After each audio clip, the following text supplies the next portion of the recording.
Thank you for joining us here at MavMedia. My name is Jordan Browning. Today, Colorado Mesa University gets to welcome Governor of Colorado, Jared Polis.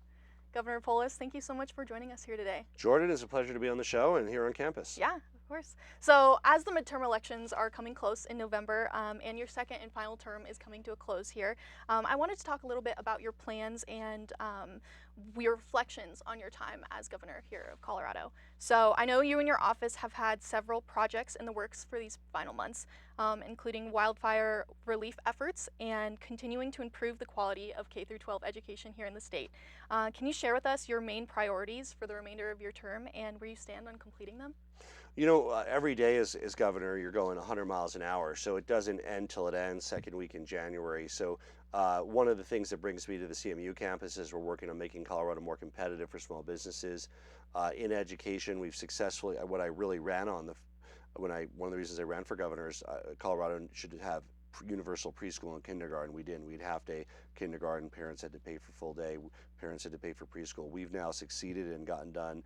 Every kid gets free full-day kindergarten. We have universal preschool for every kid. We're further building out the quality of that across the state. It took Colorado from 28th in preschool enrollment in the country to 3rd in preschool enrollment in the country, just making it free, giving parents the opportunity to have their kids go to preschool. So a lot more work to do. Of course, recovery from the fires here in Mesa County, but of course the most destructive fire this year, Pueblo County. Aspen Acres fire, over 300 homes destroyed. So really working hard with the Pueblo community to build back. Yeah, absolutely. That kind of leads into what I wanted to talk about next. This weekend, you officially requested the federal disaster declaration for Colorado following those two devastating wildfires that affected several counties across the state, including some here on the western slope. So this declaration would provide federal aid to help rebuild and reinforce these affected communities. Could you give Coloradans, including those who have lost their homes and integral parts of their communities, a reasonable timeline for how you expect this request to play out and what happens if it gets denied? So it's in the hands of the White House, and that can take anywhere from days to weeks. That's probably the time frame we're looking at. You know, that's why we have FEMA, federal disaster. When, in Florida it could be a hurricane, in California it could be an earthquake. Here it's likely to be a fire or flood. When something like that happens, it really is so big. It's just beyond the ability of the state alone to respond. And that's why we have that federal response. And we really want to bring it to bear to help Pueblo rebuild, just like it was during the active phase of the fire. Fire's still going, by the way, but it's moved away from the population centers. It's mostly under control. During that active phase, we had firefighters from Alaska, from New Jersey. We had federal aircraft, really a team effort. We need that same effort for the recovery, just as we did after the Marshall fires in Boulder County, destroyed over 1,000 homes. With the changing climate and the increased population in Colorado, the fire risk is higher than ever before. Just in my time as governor, we've had the 3 largest fires in the history of the state and the most destructive fire, which was that Marshall fire, over 1,000 homes, $1 billion of property damage. Right. And this is not new to Colorado, as you said. You sent a similar request to the White House last year following 2 devastating fires, but that request was denied by the Trump administration, marking the first time in 35 years that Colorado has been denied federal assistance through a major disaster program. So Colorado is not the only state to have raised concerns about this how this administration is handling disaster aid. According to a Politico analysis, this administration has approved roughly 23% of disaster funding requests from states with a Democratic governor, compared with 89% from states with a Republican governor. So with those stats, what makes you confident that this request will be treated differently from last year's, and what has changed that and could improve Colorado's chances? Well, it sounds like we have a 23% chance, so yeah, I don't exactly. know, and we already lost one. First of all, that's the wrong lens. If that's the lens the White House is using, when a disaster hits in Colorado, the last thing I would ever look at is like how that county or part of the state voted, or whether they're Democrats or Republicans. It's about people.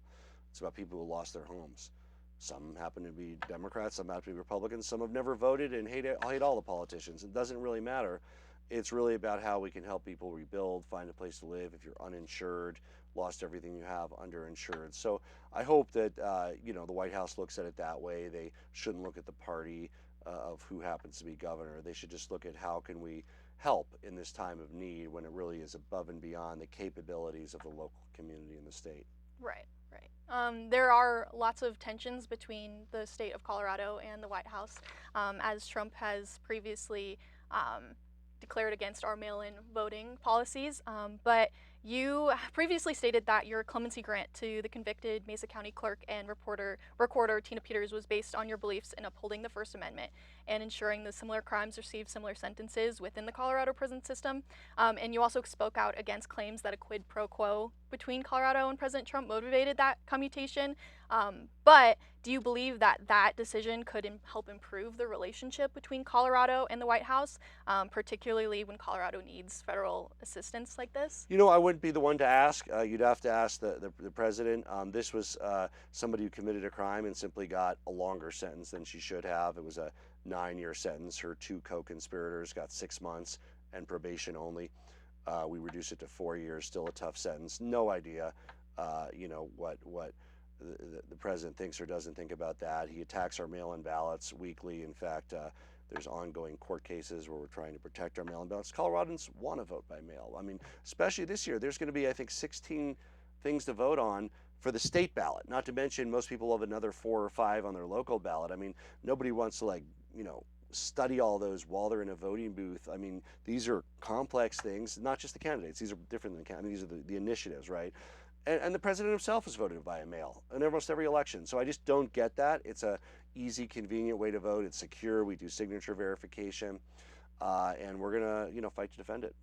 Right. So there's no way to tell if that will help with our Well, I chances wouldn't of be the the one to election. ask, right? I Yeah. mean, I have no idea. As I said, I don't think it's right that they ever make decisions based on who's a Democrat or who's a Republican, or it really should be based on people and how we can help people. That's why I went into public service. I hope that's why, the president is in public service. How do we help people with the ability we have? We lost everything they had, home burned down.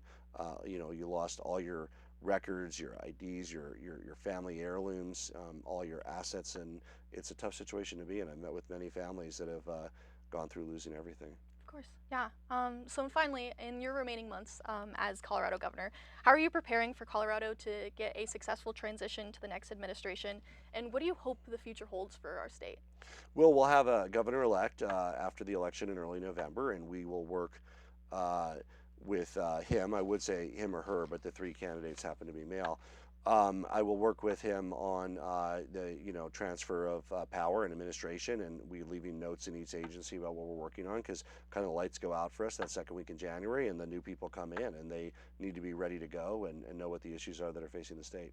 Yeah. All right. Well, thank you so much, Governor Polis, for joining us here today at Colorado Mesa University, and thank you for joining us on MavMedia. I've been Jordan Browning.